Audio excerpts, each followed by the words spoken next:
నల్గొండ జిల్లా చిట్యాలలో రైతులు ఆందోళనకు దిగారు. చిట్యాలలో పత్తి కొనుగోలు నడుస్తున్న వేళ సిఐఐ కొనుగోలు కేంద్రాలు మూసివేయడం బాధాకరమని అన్నారు. వెంటనే కాటన్ కార్పొరేషన్ ఆఫ్ ఇండియా పత్తి కొనుగోలు కేంద్రాలు కొనసాగించాలని రైతులు డిమాండ్ చేశారు. సిసిఐ కేంద్రాలను మూసినందుకు నిరసనగా మార్కెట్ యార్డు ఎదుట జాతీయ రహదారి 65పై రైతులు ట్రాక్టర్లతో రాస్తారోకో నిర్వహించారు. దీంతో రహదారిపై రెండు వైపులా కిలోమీటర్ల మేర ట్రాఫిక్ జామ్ అయింది. సంఘటనా స్థలానికి చేరుకున్న పోలీసులు రైతులతో మాట్లాడి సమస్యలు పరిష్కరించే విధంగా చర్యలు చేపడతామని హామీ ఇవ్వడంతో రైతులు ఈ రాస్తారోకోను విరమించారు.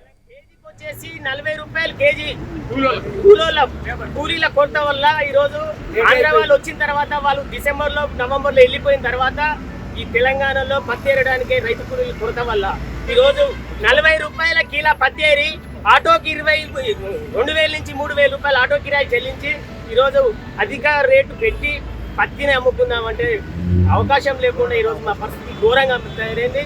ఈయాటికి 4 రోజులు రాత్రి మామూలు మిల్లు బయట గేట్ ఉందలా రైతులు దాదాపు 100 మంది రైతులు పండుకున్నా కానీ సిసిఐ వాళ్ళు ఇలాంటి ఇన్ఫర్మేషన్ లేకుండా సమాచారం లేకుండా నైట్కు నాటు నిలిపివేసి కొనుగోలు.